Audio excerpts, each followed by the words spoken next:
키웠으니까 돈 내라고 하세요. 아버지가 수술을 했어요, 인공아우를. 그래서 이제 소리를 기계로 넣는 날이 딱 왔는데, 근데 소리가 들으니까 아버지가 소리 틀리고 그랬다고. 소리 틀려서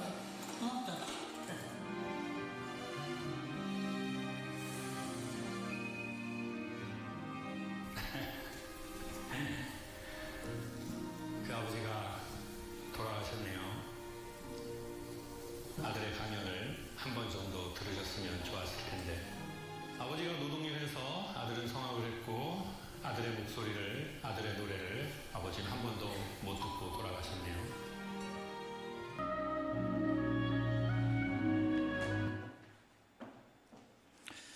명절을 보내면서 화목한 가정, 부모님의 따스한 말을 듣는 이런 가정도 있지만, 부모를 모두 여인 분도 계시고, 또 명절이 되면 우리 마음과 생각이 좀 답답해지고 좀 불편하신 분들도 꽤 있는 것 같습니다. 오늘 마지막 문구, 우리에게 남은 시간이 그리 길지 않습니다. 이 문구 마음에 새기고, 부모라서 먼저 가는 것도 아니고 자녀라서 더 오래 사는 것도 아니잖아요. 명절 즈음 저와 여러분이 가정과 가문을 위해서 하나님이 나를 청지기로 세우셨구나 라는 사명으로 부모, 형제, 우리 자녀들과 자손들을 위해 기도할 수 있는 이런 명절 보내는 저와 여러분 되면 좋겠습니다. 사도들은 부당한 세상의 판결 앞에 어떻게 대응합니까? 세상이 그런 판결을 할지라도 그렇다고 막 대항하거나 그들의 판결이 부당하다고 데모하거나 그러지 않고요, 사도들은 그렇게 믿었습니다. 저들보다 전능하시고 살아계신 하나님의 판결이 분명히 있다. 세상이나 사람이 내리는 결정과 조롱과 박해, 그 위에 살아계신 하나님의 온전하고 정의로운, 그 누구도 항거할 수 없고 항소할 수 없는 하나님의 판결이 우리에게는 있다. 이 믿음을 가졌습니다. 우리에게도 마찬가지예요. 사람의 판단과 판결에 너무 기울이지 마십시오.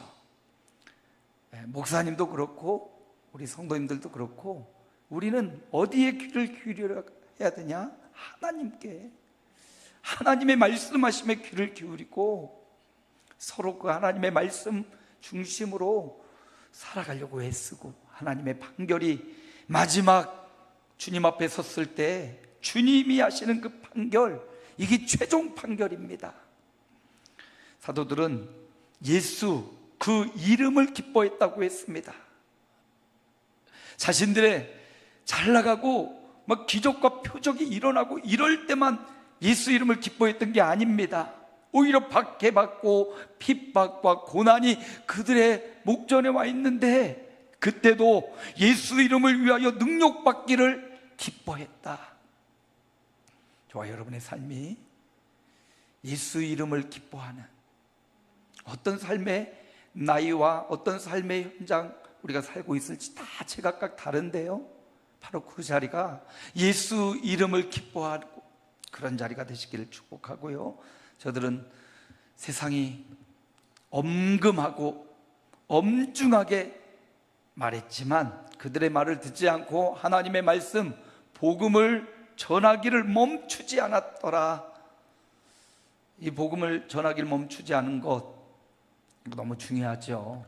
이게 다른 사람을 살리기 위해 복음 전하기를 멈추지 않는 것도 중요하지만, 결국 복음을 내가 되뇌이고 예수 그리스도의 보배로운 피를 내가 전하고 예수 믿어야 구원받고 예수 안에 있는 은혜와 평강을 전할 때 내가 더 복을 받고 내가 더 확신에 찰 수 있어요. 그래서 복음 전도를 멈추지 않았던 사도들, 부당한 세상의 판결 앞에도 제자들은 그렇게 당당하고 떳떳하게 하나님의 판결, 예수 이름으로 기뻐하며 복음 전도를 멈추지 않았습니다.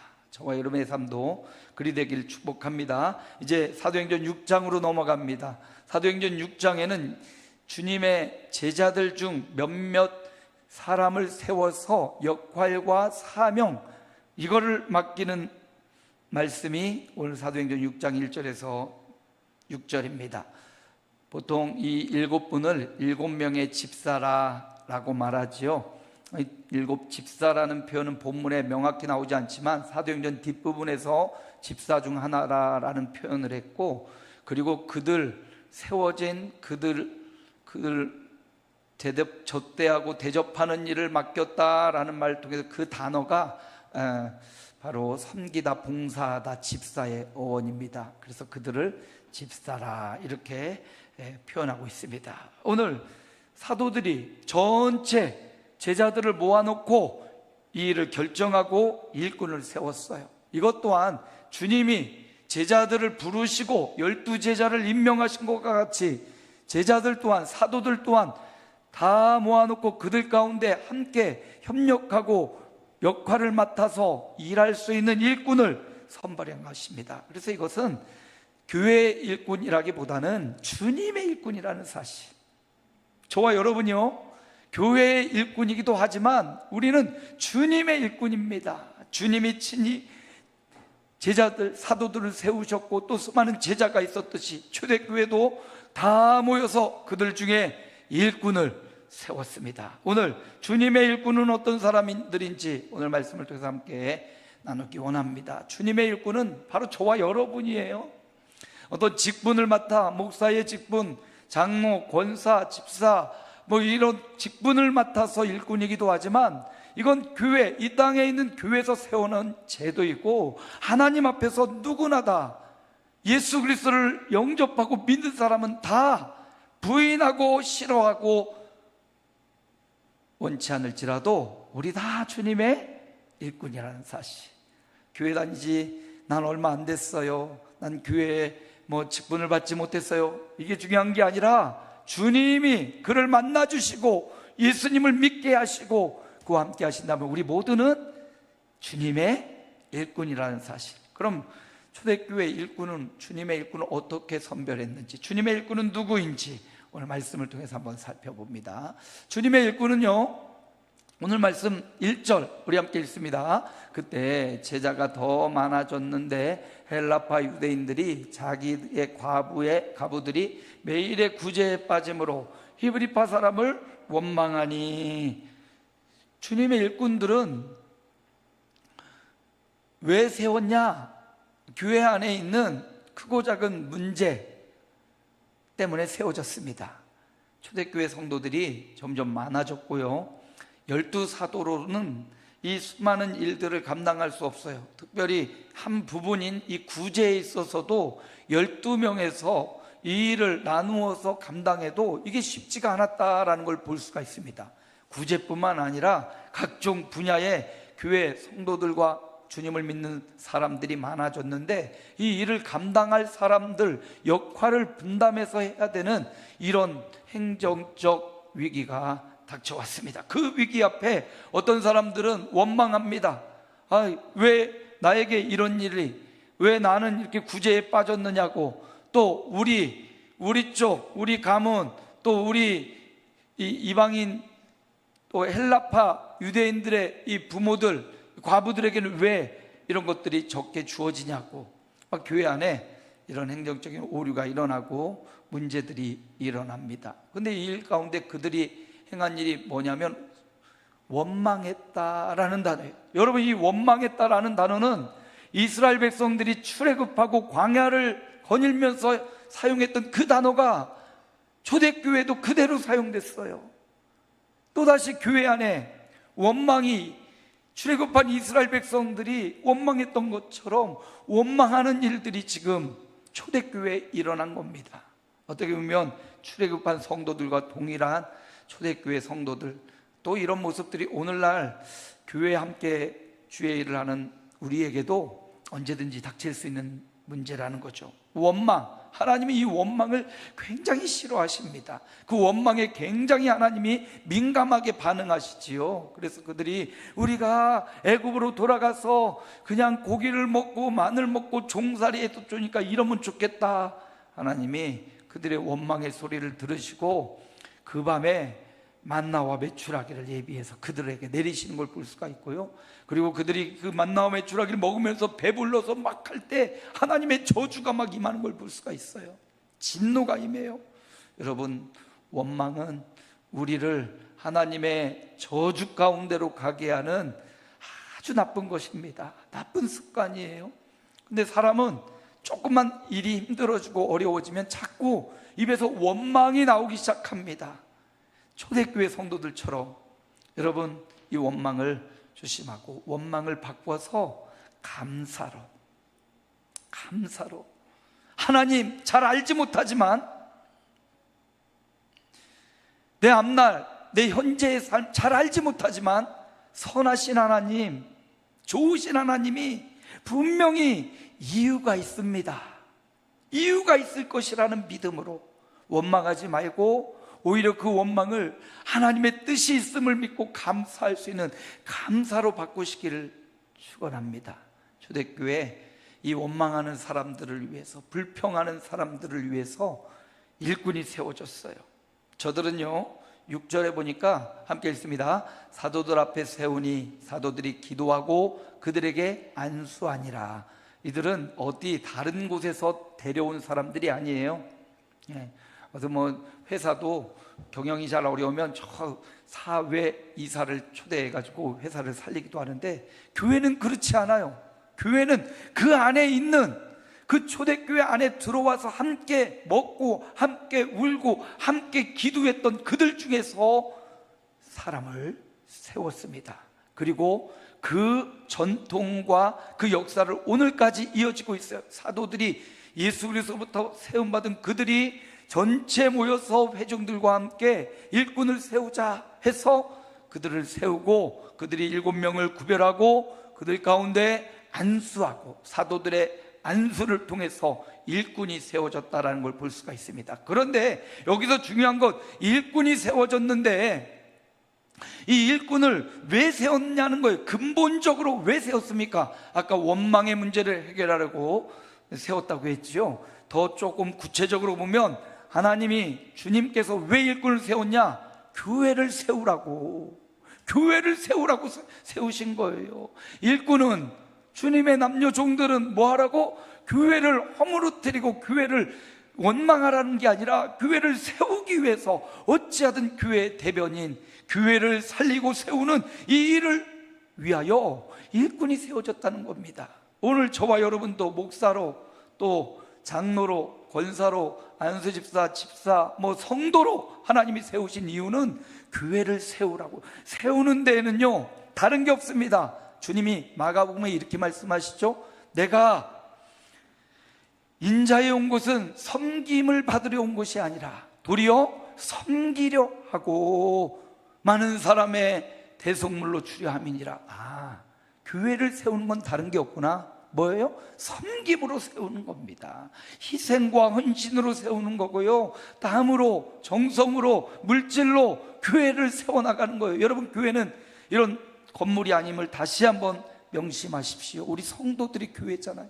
예수 믿는 믿음의 공동체가 교회잖아요. 그래서 그 사람들을 섬김으로 세워나가라고 일꾼을 세우셨다는 사실입니다. 각양, 각색, 성품과 성격도 달라요. 혈액형도 다르고 MBTI도 다 달라요. 똑같이 나왔어도 조금씩 또 다르잖아요. 사람의 지문이 다 다르고 눈동자의 홍채가 다른 것처럼 다 달라요.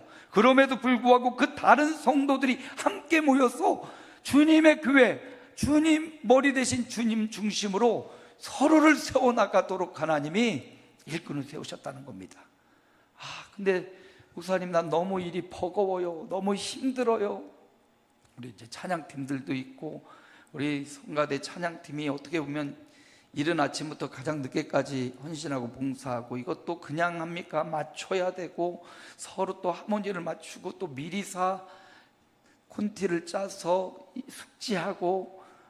목사님 너무 힘들어 죽겠습니다. 나 올해만 하고 그만할, 이제 이 9월 달쯤 되면 그런 사람들이 오기, 목사님 이제 나 이거 그만, 절대 이거 더 이상 못하겠습니다. 나 그냥 평범하게 예배 나와서 자리에 앉아서 이렇게 교양적으로 예배하다가 나 예배 그렇게 잘 드리면서 갈게, 이것 좀 그만 좀 맡겨주세요, 이 짐 좀 나 좀 벗게 해주세요. 그런 분들이 이제 나오기 시작해요.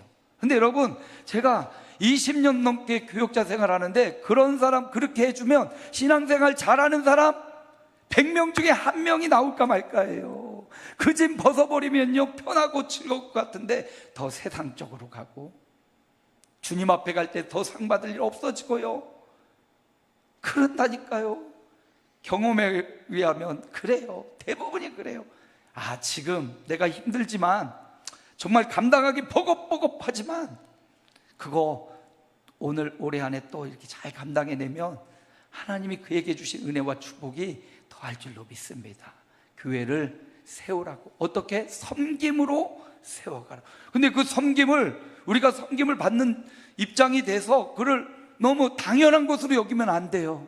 그 섬김을 존중해주고, 그 섬김을 기뻐해주고, 그 섬김에 함께 동참해주는 이런 성숙한 신앙이 일어나야 되겠지요. 서로 떠맡기고 떠밀고, 그게 아니라 서로 세워주고 일으켜주라고.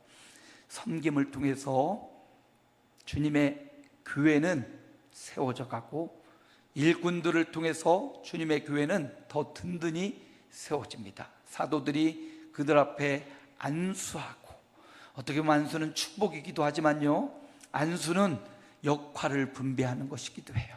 그 안수를 통해서 어떤 다른 데서 훅 넘어온 사람이 아니라 사도들의 인정과 온 교우들의 인정을 통해서 안수받은 그들이 주님의 교회를 섬김으로 세워나가는 것입니다. 주님의 일꾼은요, 어떤 사람이 또 일꾼이냐라는 게 중요한데, 오늘 본문 6~2절 함께 읽습니다. 12사도가 모든 제자를 불러 이르되 우리가 하나님의 말씀을 제쳐놓고 접대를 입사하는 것이 마땅하지 아니하니. 자, 여기 보니까 접대를 일삼다. 일꾼은요 일을 위해 세워졌습니다.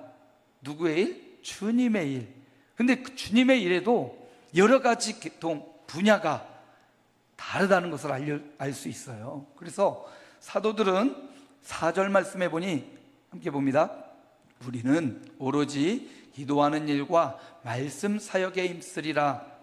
여기 일삼다, 또 여기 사역이라는 말에 제가 색깔을 달리 했잖아요.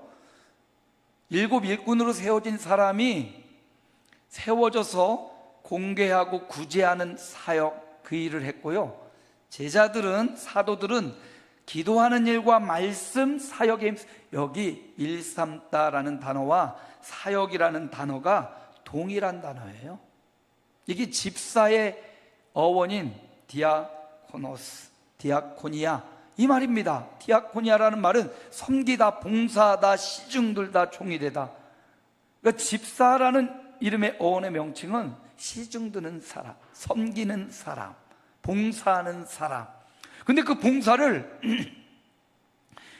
역할과 사명에 따라 사도들은 기도하는 일과 말씀 사역에 힘썼고요.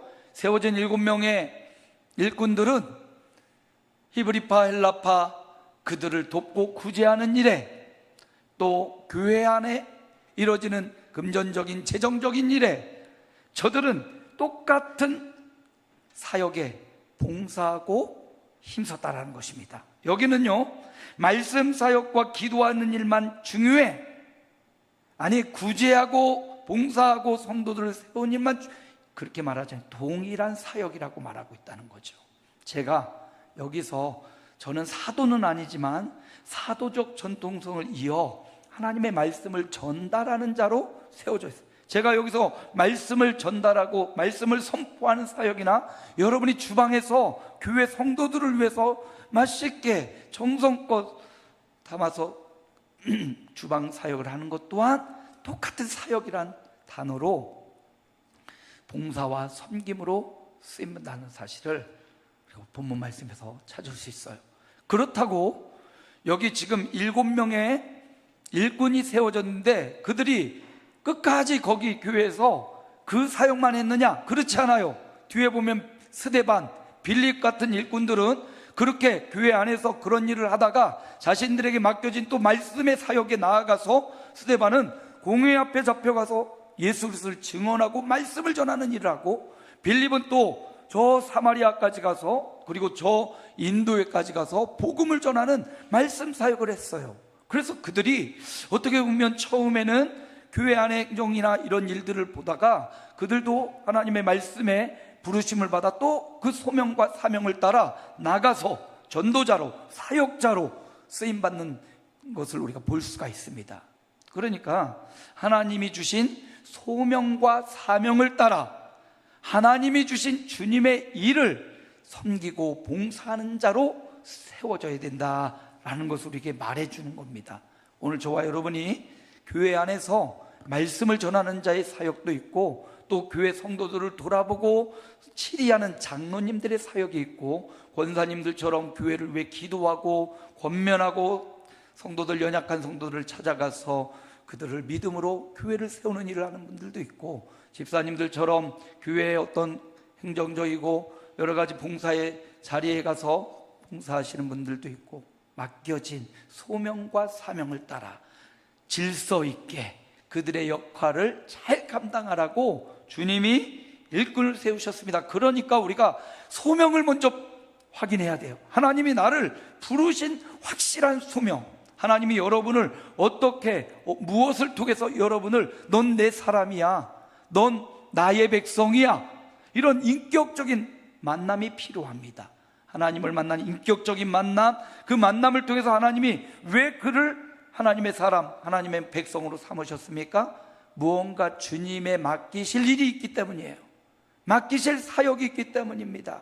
그래서 그 소명을 발견했다면 사명을 발견해서, 하나님이 교회 안에서 나에게 이런 사명을 주셨구나. 그래서 여러분이 잘 아는 거, 바로 그것으로 하나님의 교회를 세워나가는 것입니다. 소명과 사명을 잘 발견하고 감당해내라고 주님의 일꾼을 세우셨어요. 마지막 세 번째로 주님의 일꾼은 3절 함께 읽습니다. 형제들아, 너희 가운데서 성령과 지혜가 충만하여 칭찬받는 사람 7을 택하라.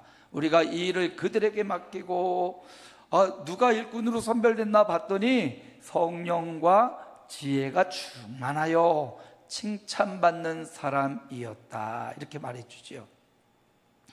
성령과 지혜가 충만하고 칭찬받는 사람, 아마도 초대교회 공동체 안에서 선별된 일꾼들이었습니다.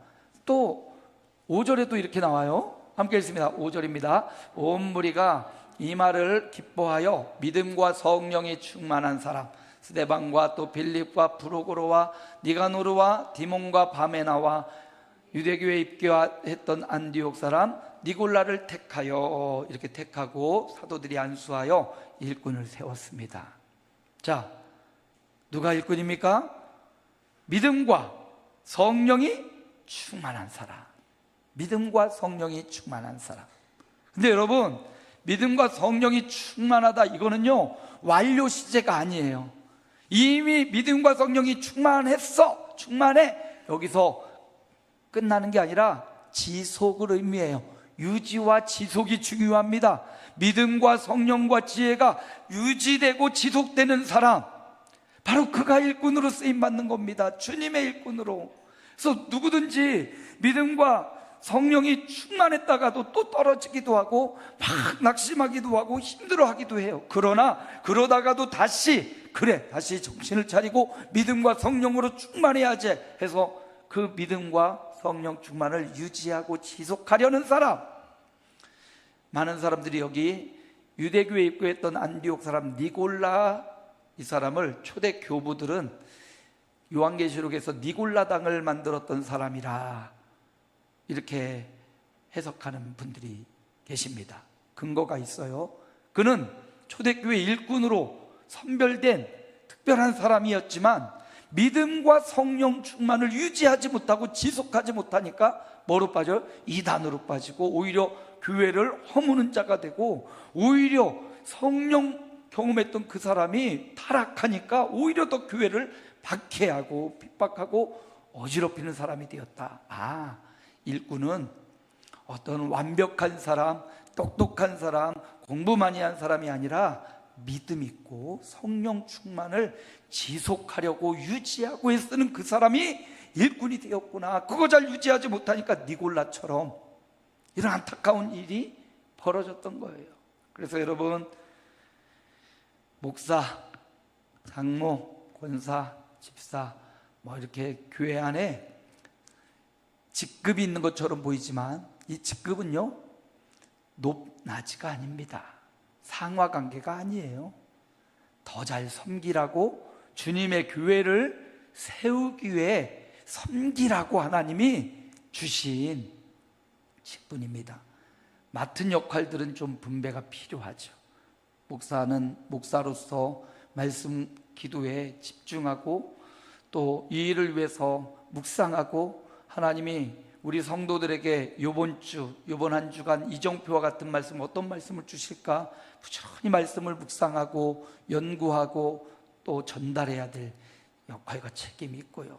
권사님은, 장로님은, 집사님은, 교회 또 성도들 모두가 하나님이 나에게 주신 일하라고 나에게 주신 소명과 사명을 발견해서 그 일을 해내는 것, 이게 너무나 중요합니다. 그래서 오늘 주님의 일꾼은 이란 제목으로 말씀을 함께 살펴보았어요. 주님의 일꾼은요, 교회의 일꾼이기도 하고 주님의 일꾼입니다. 주님의 일꾼 왜 세우셨습니까? 주님의 교회를 세워가라고.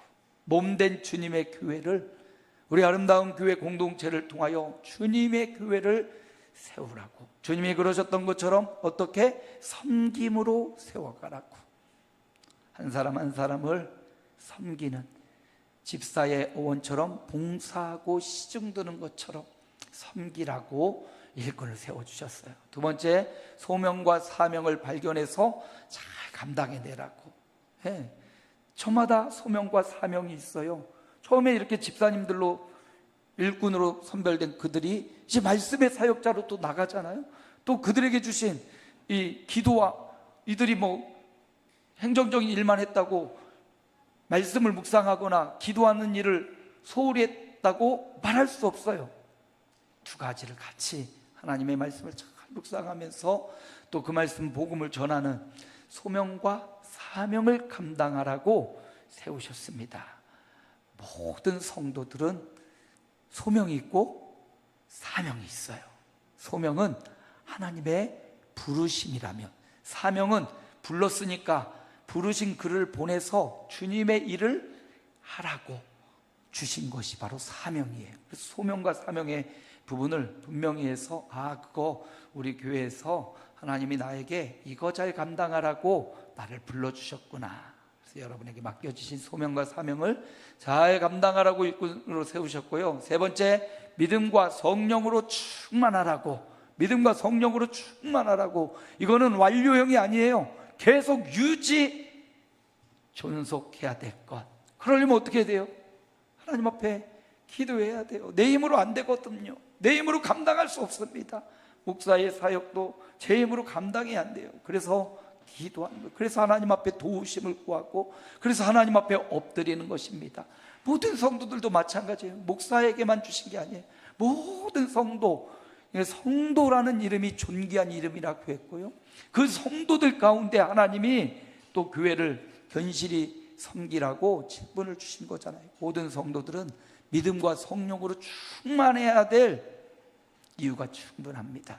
믿음과 성령으로 충만하라고 하나님이 일꾼 세우셨어요. 사실 우리에게 성도라는 이름이 없다면, 우리에게 이런 직분이라는 이름이 없다면 이렇게 유지하고 또 해나가려고 하는 용기와 담력도 떨어질 겁니다. 하나님이 직분을 주시고 또 일꾼으로 삼아 주셨기 때문에 이거 감당하려고 애쓰고 노력하고 유지하고 기도하고 엎드리는 거죠. 그래서 하나님이 주신 이 직분, 또 일꾼으로 주신 이 사명은 우리를 더 힘있게 하고, 우리를 더 용기 있게 하고, 우리로 더 하나님을 찬양하고 믿음 안에 거하게 하는 수단입니다. 말씀을 마칩니다. 주님이 세우셨어요. 목사가 세운 것 아니고 장로님 누가 세운 게 아니고요, 주님이 한 사람 한 사람을 부르시고 일꾼으로 세워주셨습니다. 주님의 교회를 세우는 일꾼이 되시기 바랍니다. 여러분에게 주신 소명과 사명을 잘 발견하여 감당하시는 일꾼 되시기 바랍니다. 믿음과 성령으로 충만하기 위해서 주님과 끈을 놓지 않는 그런 저와 여러분의 생애가 한 주간이 되시기를 주님의 이름으로 축복합니다. 하나님 감사합니다. 복되고 귀하신 주님, 오늘을 우리에게 주시고 오늘 주님 앞에 나와 예배하며 말씀을 받았습니다. 주님이 세우신 일꾼은 주님의 교회